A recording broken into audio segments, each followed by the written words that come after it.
তো guys finally এতটা journey করার পর দেখতে পাচ্ছ সবাই লোকেশনের ঠিক জায়গায় পৌঁছে গেছে। দেখতে পাচ্ছ বিশ্ববাংলা আমার পিছনে একদম চলে আসছে বাইক দেখো বাইকটা আমাদের এই যে তো বাইক পুরো ইঞ্জিন ফিঞ্জিন সব গরম হয়ে গেছে আর এখন সবাই স্টার্ট ফাট খুলে দিয়েছে কারণ আমাদেরও ইঞ্জিন গরম হয়ে গেছে। হ্যাঁ আমাদেরও গরম হয়ে গেছে এখান থেকে এই যে আমার গরম লাগছে গরম।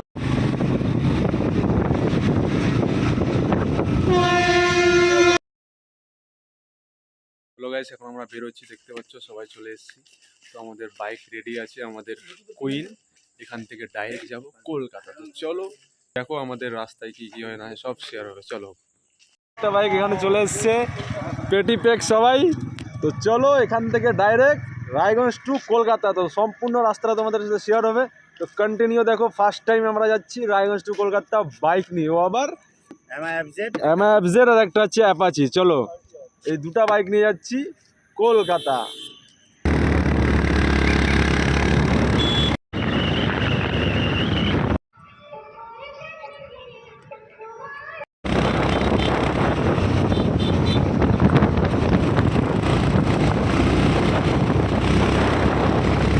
তো গাইস আমরা ফাইনালি এখন ফারাক্কা পৌঁছে গেছি। মানে রায়গঞ্জ থেকে ফারাক্কা আসতে আমাদের মাত্র 2 ঘন্টা লেগেছে, যেখানে লাগার 4 ঘন্টার কথা। তো আমরা 2 ঘন্টায় পৌঁছে গেছি। ভোরবেলায় রাস্তা নিয়েছিলাম কারণ তখন ফাঁকা ছিল রাস্তা। আর এখন দেখতে পাচ্ছ একটা রেস্টুরেন্টে আমরা দাঁড়াইছি আর সবাই দেখতে পাচ্ছ এখানে ছবি তুলতে ব্যস্ত হয়েছে চশমা টশমা লাগিয়ে। কেমন এক্সাইটেড, কেমন কলকাতা? দারুণ। তো এখান থেকে বেরোবো আবার রেস্ট টেস্ট করে নাকি? কেমন লাগছে? এই যে আমার গরম লাগছে গরম লাগছে। ওই যে আরিফ দেখতে পাচ্ছ আমাদের গ্রামের ছেলে এখানে থাকে। তো গাইস চলো কিছু ব্রেকফাস্ট করবো এখানে, তারপরে আবার এখান থেকে বেরোতে হবে। 1 ঘন্টা তো না, আধা ঘন্টা গাড়িটাকে রেস্ট দিব, তারপরে আবার এখান থেকে বেরোবো সোজা। তো চলো আজ কলকাতার ট্যুরটা দেখতে থাকো কিরকম হচ্ছে আমাদের।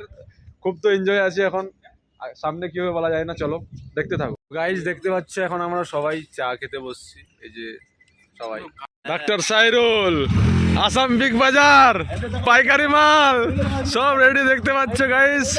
এই যে গাড়ি এখন এখান থেকে আবার বেরোবো। আমাদের আধা ঘন্টা রেস্ট কথার ছিল, আধা ঘন্টা রেস্ট হয়ে গেছে। আর এখান থেকে ডাইরেক্ট কোথায়?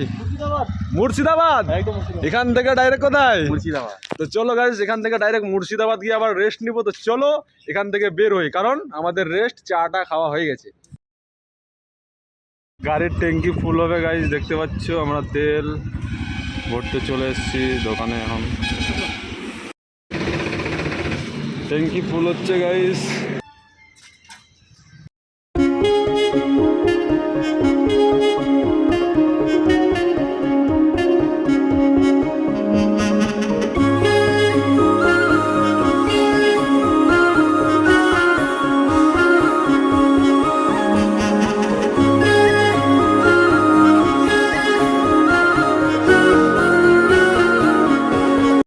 আসার পর এখন আমরা কোথায় আছি, এই জায়গাটার নাম কি আমি সেটাও জানি না, কিন্তু আমরা এমন একটা লোকেশনে দাঁড়াইছি দেখতে পাচ্ছ।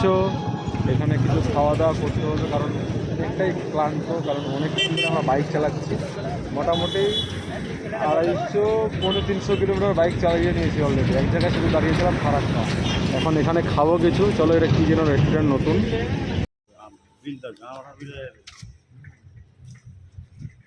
তো এখন আমরা যাচ্ছি গাইস খাওয়ার জন্য এই যে রেস্টুরেন্টে।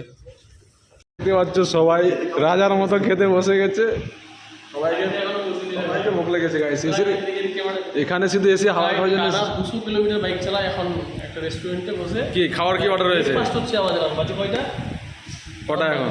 সকাল 10টা 11টা নাকি?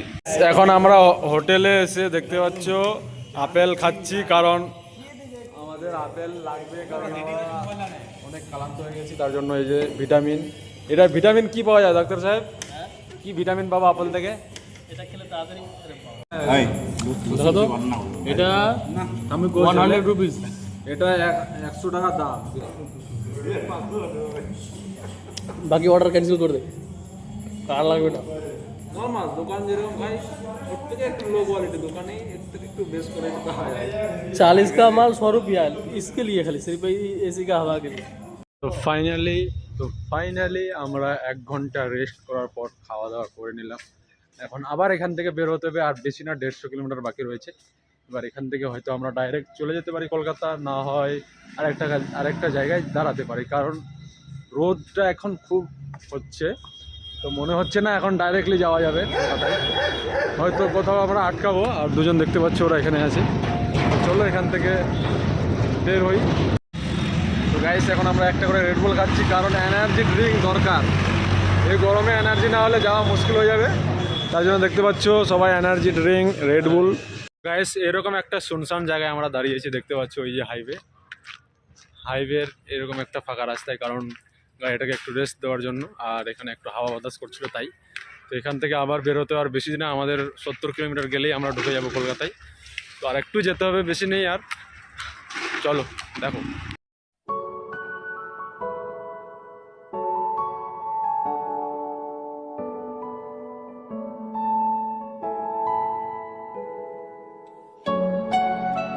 তো গাইস ফাইনালি এতটা জার্নি করার পর দেখতে পাচ্ছ সবাই লোকেশনের ঠিক জায়গায় পৌঁছে গেছে। দেখতে পাচ্ছ বিশ্ববাংলা আমার পিছনে, একদম চলে আসছে বাইক আর বাইকগুলো দেখা। দেখো বাইকটা আমাদের এই যে, তো বাইক পুরো ইঞ্জিন ফিঞ্জিন সব গরম হয়ে গেছে, আর এখন সবাই শার্ট ফাট খুলে দিয়েছে, কারণ আমাদেরও ইঞ্জিন গরম হয়ে গেছে। হ্যাঁ, আমাদেরও গরম হয়ে গেছে। এখান থেকে রুম ভাড়া করতে হবে, রুমে টুমে যাবো, ফ্রেশ ট্রেশ হবো। তো কাল থেকে দেখতে পাবো আমাদের নিউ ব্লগ কোথায় ঘুরতে যাচ্ছি। তো চলো আজকের ট্যুরটা কেমন লেগেছে অবশ্যই কমেন্টে জানাও। তো চলো টাটা বাই।